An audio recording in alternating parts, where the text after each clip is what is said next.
fails to wake up around. Our next panel is on a very exciting country in Southeast Asia, Philippines. The moderator for this panel, Genre and Artistry, Spotlight in the Philippines, is Mr. Jessel Monteverde, sorry. And he will introduce us to the panel. Hello. Hello. Okay, thank you very much for the warm welcome. I'd like to introduce a very distinguished panel today. We'll be talking about genre filmmaking in the Philippines and how it can be exported to the world. Joining us here today, we have Mikhail Red, who's a director from Media East Productions. He just completed his film Eerie, which premiered at the SGIF this weekend. And over to his right, we have Mike Hostinch from Sitges International Fantastic Film Festival of Catalonia. And he'll be talking about his views on genre filmmaking from his side of the pond in Europe. And then over to his right is Rosel Monteverde, who is the Executive Vice President of Regal Entertainment from the Philippines. They've been in business for quite a long time, and she has a lot of experiences with exporting her films all around the world. And finally, we have Ms. Manu Santos, from this Chief Operating Officer of Star Creatives from ABS-CBN in the Philippines. And she also has a vast knowledge of experience in exporting her films throughout the world. And in fact, she was also involved with Mikhail's film Eerie, and they'll be talking about their experiences on that film and how they got it out there. All right. So what we'll do here today is, since we have two sides of points of view from the European side and how they look at the Philippines as in terms of genre filmmaking, and we have the Filipino side, I'll start off our conversation first with experiences from our panelists here. We can start off with Ms. Manu Santos. She can talk to us about your personal experiences with ABS-CBN and how you've been able to export your genre films out to the rest of the world.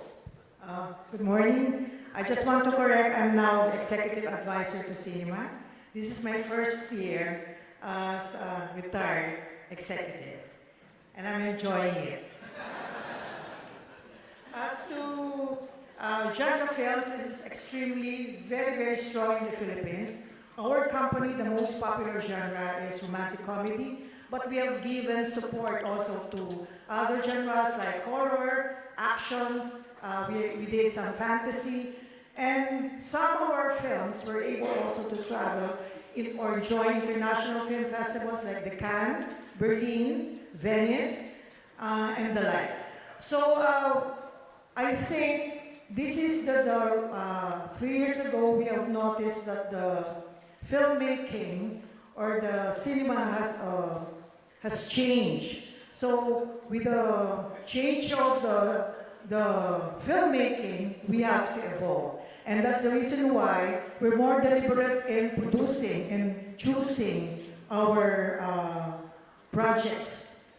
We're very lucky because we did some local partnerships in the Philippines. We've partnered with local producers, and I think last 2 years ago we started looking for foreign partnerships, and that's the reason why we decided to go to BIFAN. We were able to meet Mikred, and the concept Eerie was pitched to us, and we like the concept because we believe it has a different flavor. It's not the usual Star Cinema movie that we've been doing. So we got the project, and from there, as a team, with me and ABS-CBN, we decided to go to SAF. And we were here last year, and this is the place wherein we were able to meet the group of Create Production, headed by Jinkai. And we're very lucky that he got interested with the Project Eerie. And now we were able to do the movie, show the movie last December 3, and we're getting good feedbacks. Okay, thank you for that, Ms. Manu Santos. Over to Rosel now. give us some of your thoughts on genre filmmaking and how you can export that? Well, Regal has started for more than 50 years already in the filmmaking, and the market has evolved so much. You know, every decade it's a new market, every decade a new market, and now that we're entering another new market and evolving into, this is not just an ordinary market anymore because the distribution has expanded. It's not only in cinemas, it has expanded, and it's easier to reach globally. What we're thinking right now as far as genre movie, we've been doing a lot of genre movies in our, part of our library, we have like all sorts of genre movies. But the thing is right now is how to go global. So that's a challenge for us as well, how to go global and how to get the global market into looking at having co-production with the Philippines. And where Regal is really open into doing this, that's why we've participated in a lot of film festivals as well. And last year we also acquired a movie that we've done financing and we're in post-production, which I also got through the film market and through SAF as well. They were part of the SAF project. So I'm glad that I did that. And getting into this, the challenges within for having a global production is, you get into thinking differently now. You have to take away yourself from the comfort zone that what you've been doing in the past and thinking more about what is it the global market, what is the appeal that you want to, what appeal you have to really feed the market in the global market. So I'm saying is we've done previously we've done selling of we sold the remake rights to the US. And the title was The Echo, and that was the start of our collaboration with the US. But nowadays it's different because you see more challenges and there are more filmmakers, and I'm glad that we are in this business up to now because even with the new filmmakers, they have a lot of new ideas, but to really think and get them also out from their comfort zone into producing it into the global market is really a big challenge. Thank you very much. I'll skip over Mike, and Roselle's brought up the filmmaker himself, creating genre films. And I'll go over to Mikhail. When we think of genre filmmaking, we think we're very influenced by Hollywood, of course, the horror films that they produce. And now, in terms of your filmmaking, Mikhail, what are some of your influences? And when it comes to creating a genre film, what are some of the things that you bring into the project to make it different? Give it a more of an Asian or Filipino flavor versus just what a typical Hollywood film produces. Well, my background as a filmmaker, I'm actually a second generation artist. My father is also a filmmaker. So at a very young age, I was exposed to cinema, grew up watching a lot of movies. So it's only natural that I'm influenced by other films. But I think that there's no real original idea anymore, and filmmaking is all about fusion now, where you combine different elements from different influences and try to create something new. And that's what I try to do with my films. It's almost always a hybrid film where I use genre as that vehicle to sort of deliver a social message to a wider audience, especially in the Philippines where they're more used to, these big studio movies that are mostly dominated by the rom-coms. It's very hard to penetrate the mass audience there. So there's a sort of way to, use genre like a Trojan horse, if you will. So my very first feature was actually like that. It was about, a movie pirate who accidentally records a crime. It's called Recorder, and that traveled really well. The idea there was, I was sort of influenced by films like Blow Up or Blow Out, maybe even Taxi Driver. But the trick is, even if I'm influenced, by other genre movies, I always set it in a Filipino milieu and in a Filipino environment and Filipino stories. And by doing that, we try to create something new. And even with my second feature, Birdshot, the idea was to make a Filipino Western, but set it in a rural countryside. So instead of the usual aesthetic where you see rice paddies, rice fields. You know, we deliberately designed the film to make it look different and make it look more, internationally appealing. And that was the first Filipino film that was actually picked up by Netflix and it screened, locally, internationally.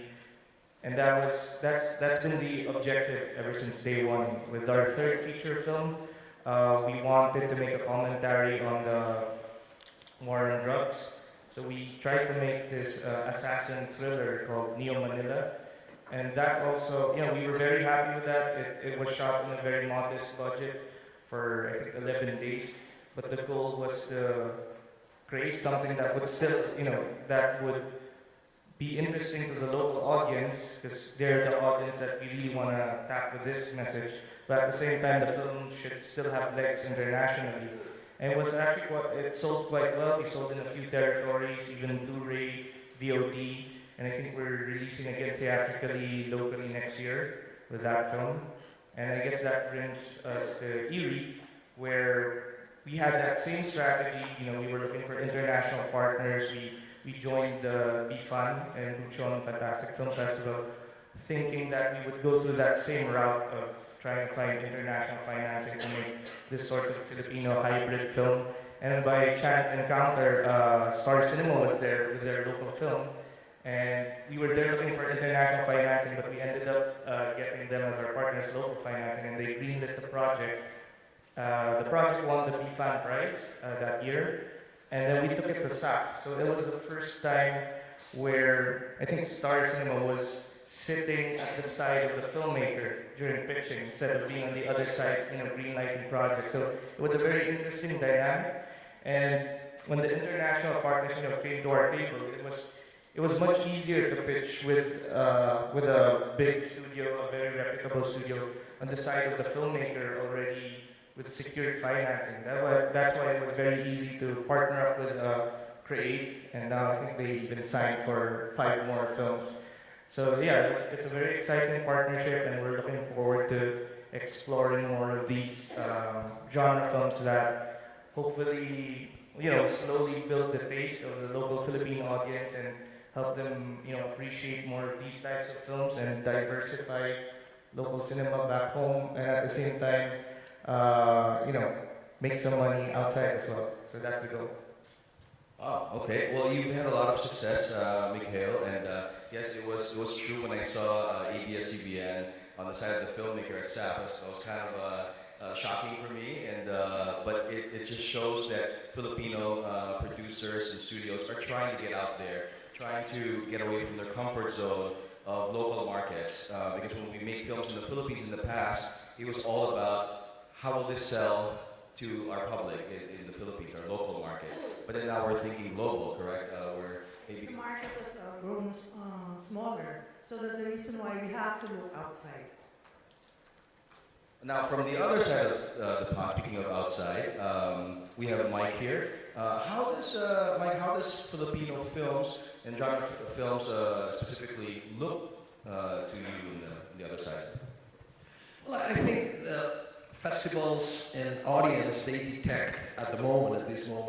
Well, first of all, I have to say that we have maximum respect for everything that comes out of the Philippines in general, and also there is a maximum expectation to see what's going to happen in the next few months. And the two trends that audiences and festivals detect, and industry and distributors also detect now, I would say that there's two trends. One is, of course, the big names, what you're doing next, which festival are going, the Brilliant Mendozas or the Laugh Diaz, obviously, which actually are people that are doing also genre, or they play with the genre for their own concepts. And I think they are also kind of, they are a product of this beautiful friction that has been in Filipino movies since the beginning of cinema in the Philippines. There is this friction between the art house and the genre. There is two fields that actually feed on each other all the time. And this is beautiful and very unique. It's something very unique that happens in the Philippines. And it still is happening now with these big names that I just mentioned. And this is one of the trends that I think audience and festivals are detecting now. The other one is this new wave of young producers from the Philippines, and still on the general field. like Bianca Bolena, that was supposed to be here. I think she couldn't make it, but she's definitely one of these new producers that understands how co-production markets and project labs works. Pamela Reyes that also worked with Michael. I think she's also a good example, one of the epitomes of this new trend of or new wave of young producers from the Philippines. Also companies like Regal, I think they also bigger companies like Regal, they also understand now how important genre is for the Filipino genre for the international market. So I would say that these are the two trends that are now sensed or detected by the Western, let's call it Western, or European and American festivals, audiences, and the distributors also. If you check, actually we had mentioned Birdshot as the first film that was acquired by Netflix. That was definitely a turning point. I think this is also a good example to see how the platforms now are changing completely their vision about genre movies in non-English language. This is also something that happened in the last year and a half, basically, because things change so quickly. But this is a perfect also example of the way to go. I mean, it doesn't mean that territorial traditional distribution is no more. Absolutely not. It's also a very valid and interesting way to sell your film. But also the platform option, as Birdshot proved, is also a very valid and a good example of how new genre Filipino films can find a way, can find a market and an audience globally. Have you felt, Mike, that the viewpoints of the Westerners has changed in terms of non-English language films? Are they more accepting of those kind of films? I think it depends on the country. That's important. I think countries like, for example, France are always more used to see films in different non-English language or non-French language in this case. Other countries like Spain now is getting used to that, but it was a more difficult market. But I think that definitely in the last decade, I think this has changed dramatically in a good way. And it's that people is getting even more and more used to watch genre movies in non-English language. But and again, I think also the platforms are helping very much. You can see now Filipino movies in Tagalog, and you can see Danish movies in Danish language. And this is something that I would say that 5 years ago people would never thought that it was going to become such a common practice. I have a question for Rosel. With regards to when you make a film nowadays, do you always think of the local market first, or is there a global component that you're thinking of when you decide to greenlight a film at Regal? Actually, you need to separate that. You cannot really combine that because local market has its own, different, it's a different profile as far as audience concerned. When you just think of local market, if you really want to do global, do it for the global market.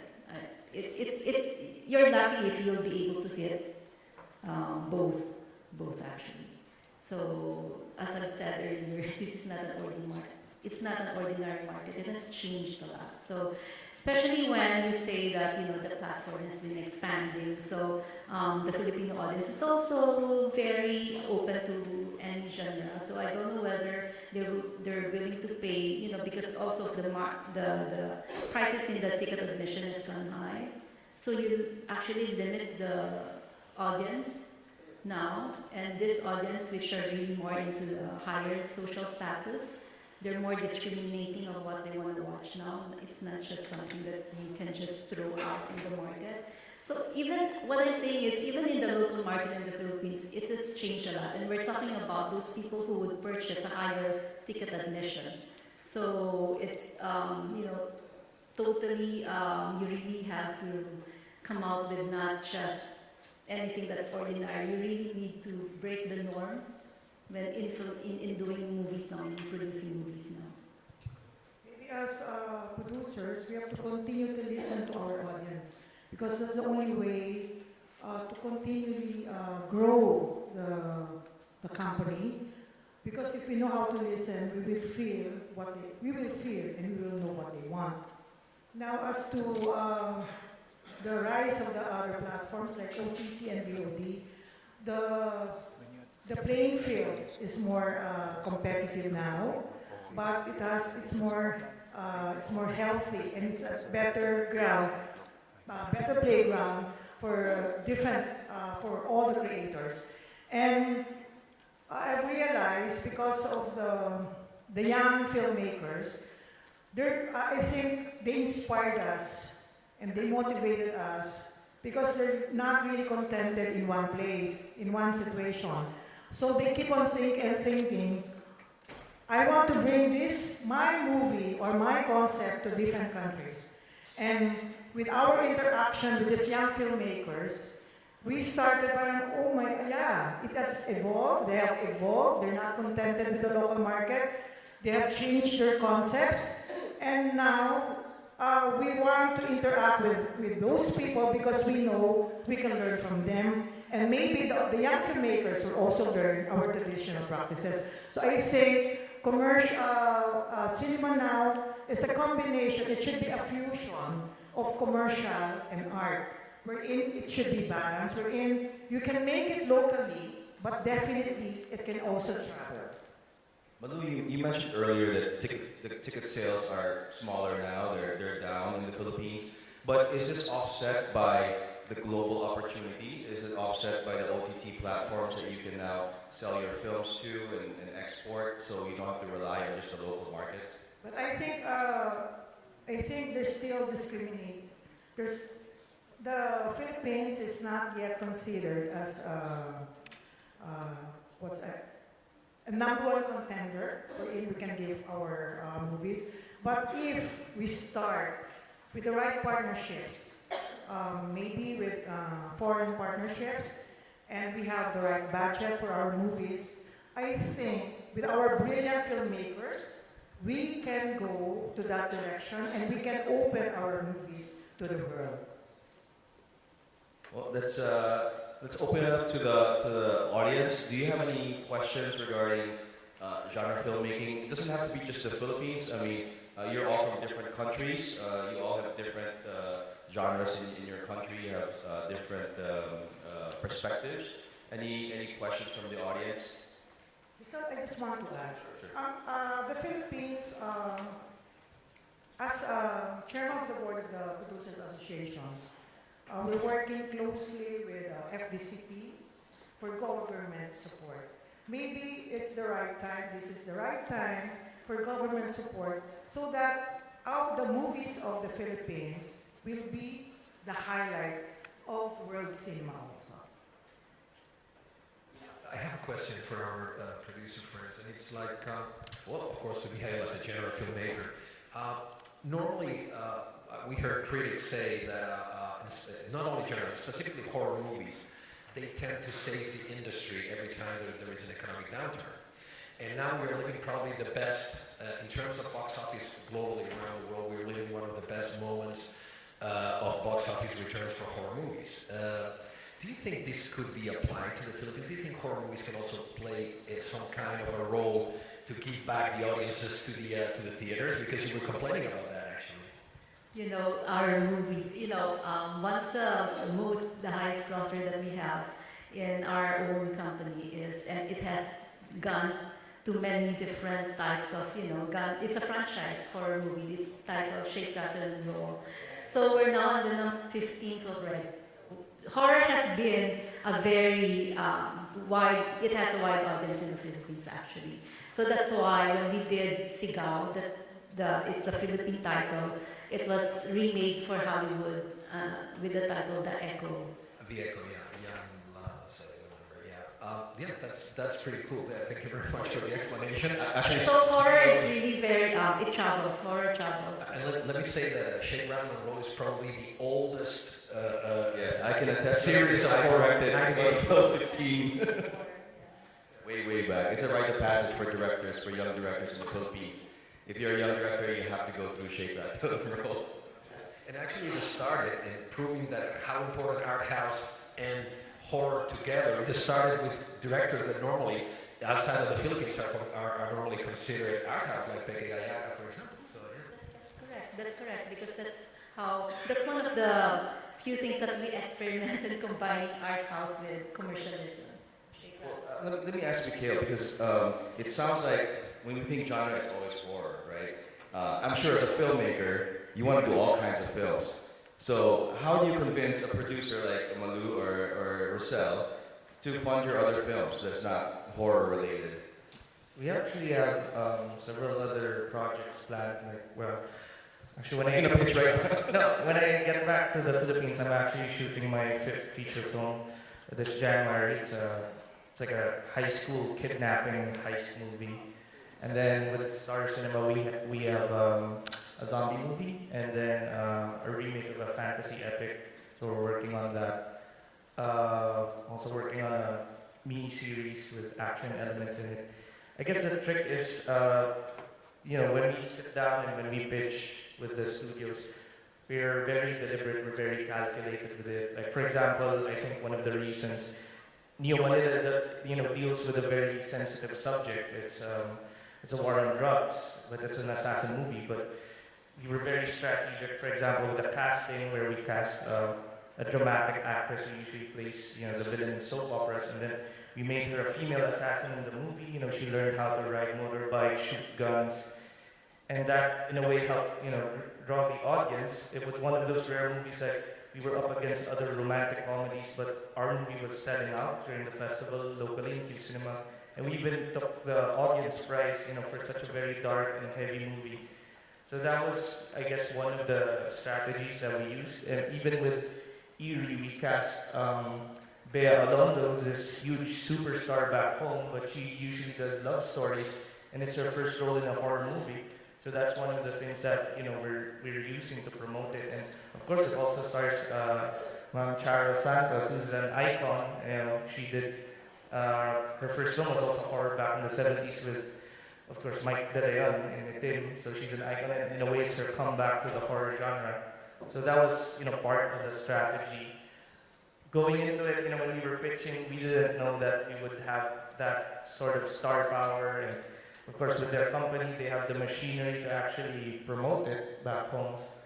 So yeah, I guess it's all about basically being a bit more strategic and calculated before you pitch it to them. And we went through months of brainstorming on how to make this film, because it's not the usual local horror film, and we're hoping that it does well when we finally bring it back home. And I think that's why there's also media here from the Philippines to cover this and maybe help us make some buzz, because we're screening soon. Actually, for Eerie, we're taking a different route because we're very lucky that we have a sister company, ABS-CBN and TFC, wherein they do distribute and market our films abroad in different territories. And since there's a lot of Filipino communities worldwide, this serves as a springboard for our audience. But since when we started, we used some English subtitles. That was the start, wherein other foreigners, they've been watching our movies regularly. And with Eerie, we're taking a different path by having an international distributor this time. And before we show it locally, we want the film to travel also regionally to get a bigger buzz for the movie. Thank you very much. Would you like something to add? I have another question for our producer friends.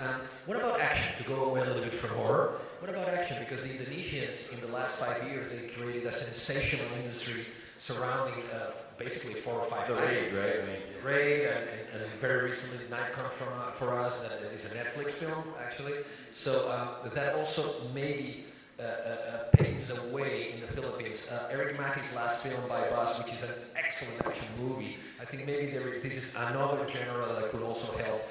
First, to bring back the audiences into the theaters in the Philippines, but also to project Filipino movies globally.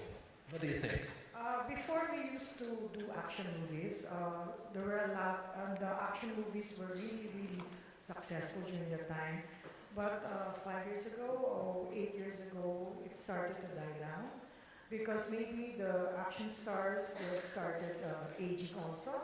And then at the same time, the action Hollywood movies,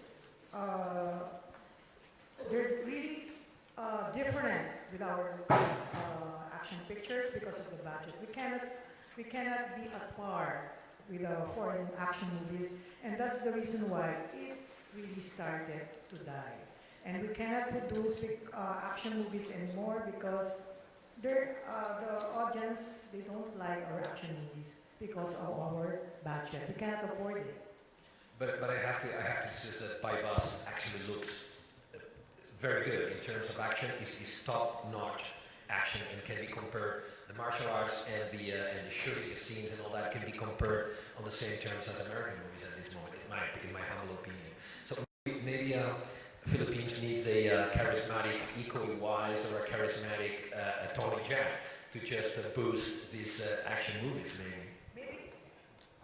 Maybe if we can look for the right partner to do an action movie, we'll do it again. I think when it comes to, for example, By Bus, they did that movie with the global market in mind. They had, I think, if I'm not mistaken, European or American partners. It's also pre-sold on Netflix. I think the reason a lot of these big budget Asian action movies do well, it's always an international co-production. I think CJ has been investing in Indonesia, and that's why their budgets are growing and they can really export the films. I think the trouble with the local studios in the Philippines is they're doing it on their own, and it's only focused on the local market and it can't sustain itself. So maybe what we need is a partner that maybe like CJ with Indonesia, maybe we need partners, maybe Netflix, maybe other companies here right now that want to co-produce with Philippines to create more action films because we need the budget increase. Yeah, well, Korean-Filipino co-productions is something that comes a long way back to the 1970s, especially in action movies. So maybe it's the right moment to go back, and companies like CJ could partner with local companies like yours to create this. They do a lot of horror and comedy in Vietnam, as you mentioned, in Indonesia. I think maybe in the Philippines they could go also for the action and the horror movies. Yeah, that would be great. Because it's really hard to do action in like 20 days. So we need the budget increase, and we need international partners for that budget increase. Some people cost quite a bit of money, so it's really cost prohibitive if you're just relying on the local market. And I think, like Mikhail was saying, if you have a foreign partner that can say, we'll pick up the world and we'll give you a certain amount of money to produce your film, then it's probably better. So you think that the talent is there? We just don't have the resources or the time to make those types of films. But I believe that Filipino talent is there. Even technically, we know how to craft films. We make very good TV commercials, sometimes even for other countries. So the crafting is there. We just need the resources. Actually, we were able to do one action social drama, which is OTJ. It was shown in Cannes, and it was picked up by a foreign distributor in the US, but it didn't do well locally. That was another Eric Madi film, actually. OTJ. On the job. Excellent film. It was in my festival, and I remember meeting Eric in Canada in a Director Fortnight. I remember it was premiered in Director Fortnight. Yeah, on the job. Great movie. All right. Do you guys have any questions for our panelists? Any questions out there? Oh, go ahead. You were raising your hand? Oh, the mic.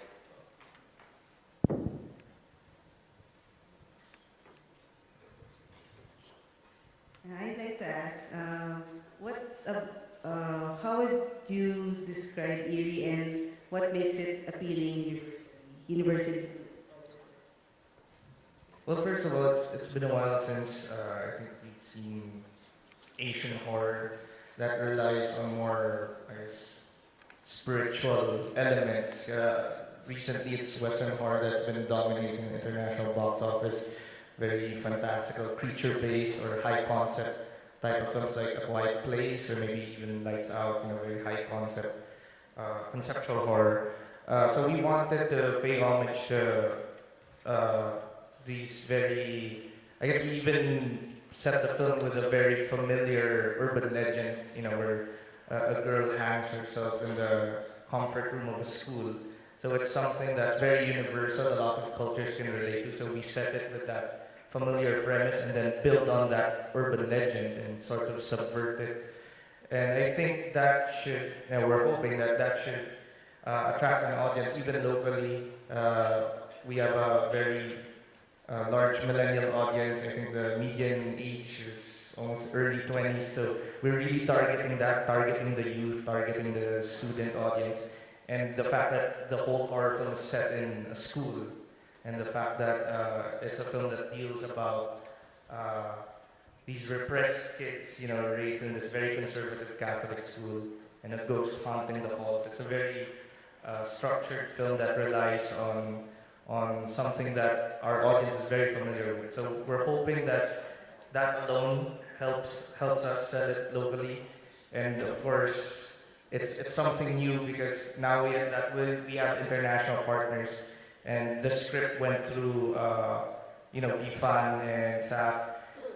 We're hoping it's not your usual star horror, and we actually put effort into that, and we'll know by January, I guess. We're actually preparing another trailer, and we're recutting like this new sizzle reel for it, and we're hoping that the new scares that we're adding in the sizzle reel will generate buzz back home. To Ms. Malu, what makes you say that Eerie is not the usual Star Cinema film? When it was pitched to me, I felt it was something different because there was not really that mainstream, but the story is very relatable and it's very universal. It can happen in other countries, specifically Asian countries for that matter. I grew up in a Catholic school and I can relate to the story, and that's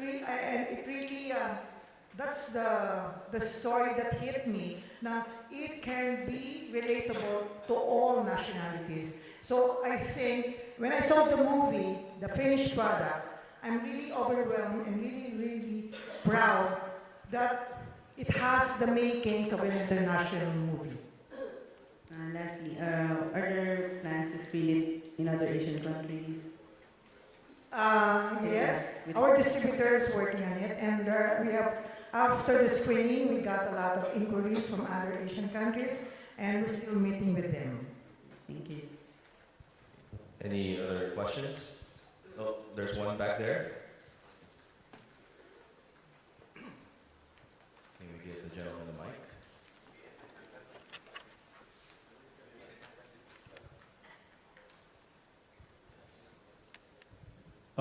What struck me earlier was the statement that it's hard to make a film for both local and international. I think it was Mr. Sell who mentioned that.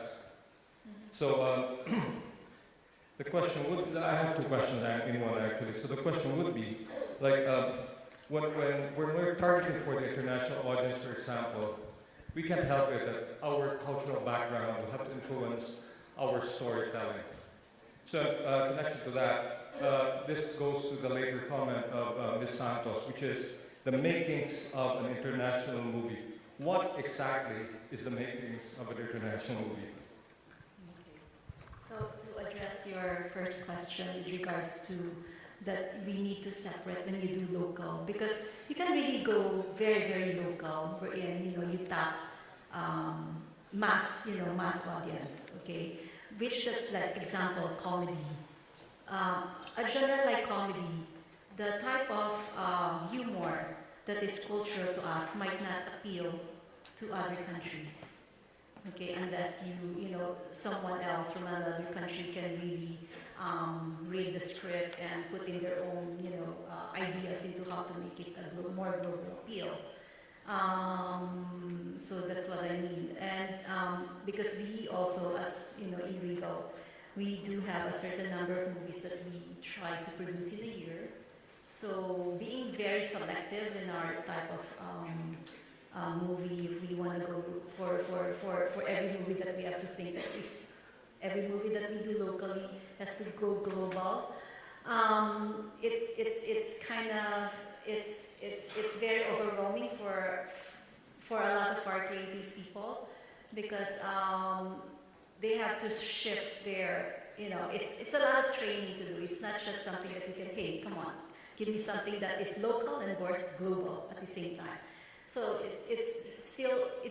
we're still learning on how to do that. The one that I admire the most is the most recent hit globally, which was Train to Busan. So that's still a horror, because it's easy to scare people, I guess. It's a cinema experience. It's the experience watching Train to Busan in cinema won't be the same as just watching it over your television over OTT. So it's a lot of learning to do. So that's why I say, if you're gonna take time to really hit both local and global market, really have to learn it. Learn it. It's not something that you can just, give birth to it, and because both audiences need to combine in order for your film to really make it on both. Because we've done, we've done the remake of Echo. Sadly, I don't think it was that, successful when it was done in Hollywood, because I guess the whole scenario and the mood was so different when it was already remade. I'm not saying that it was badly done, but I'm saying it doesn't have that appeal for that market when it comes to that type of story, or the mood, the set, the poverty that you show abroad is different poverty as you show in our local market. It was successful in the Philippines, but it didn't do so well internationally. So Maybe the best example of a recent film that wasn't a horror film, The Travel, was Bad Genius. I think it's a thriller, suspense thriller, and it traveled in the rest of Asia. So that was a pretty good example. And the second part of the question, I'm sorry. Because the subject matter is quite universal, because there are a lot of Catholic schools in different countries. That's one. A lot of bullying by co-students, a lot of bullying by teachers, and it was tackled in the film, and a lot of suicide cases. So I think that's the reason why I said there's an international flavor in the concept, and I feel because every time I meet with other foreign distributors, I usually say, do you have a Catholic school? Yeah, and our Catholic schools like this. It's almost the same as the Philippines. So I think that's, the movie or the subject matter will go places because it's something universal and relatable. Okay, sorry. Well, maybe my perspective as a filmmaker, as a Filipino filmmaker, what we need with our local films to make it more exportable is first crafting, aesthetic, sound is very important. I remember when we first submitted Birdshot to Netflix, we got like 3 pages of comments just on sound. So we had to bring it to another post facility in Australia to redo the sound just so Netflix could take it. So I think they're interested in a lot of Filipino movies, but they don't really pass the quality control test of these platforms. Another thing that we're thinking of is we have a few projects where there are foreign elements or foreign characters who maybe are in the Philippines, and because of that, it's only logical that there's partial English language in the project, and that maybe helps export. I mean, we're hoping. And yeah, most local cinema in the Philippines are really reliant on the stars. So that's the reason why we're utilizing the fame of these 2 new teen stars, who just, I think, are wrapping up a big hit TV series. But we're using them in a genre movie, a zombie movie. So we're hoping that the stars alone can sort of capture that local market, and the genre and the subject matter, the story should help it sell outside with the help of our international partners. So there's that, again, like I said, that very deliberate plan and attempt to make it go international. We have collaboration with our foreign investor and also with our foreign distributor. We got their inputs after we show them our rough cut. Okay, thank you very much to our panelists. Thank you very much for your attention, everyone. Let's give them all a round of applause. Thank you.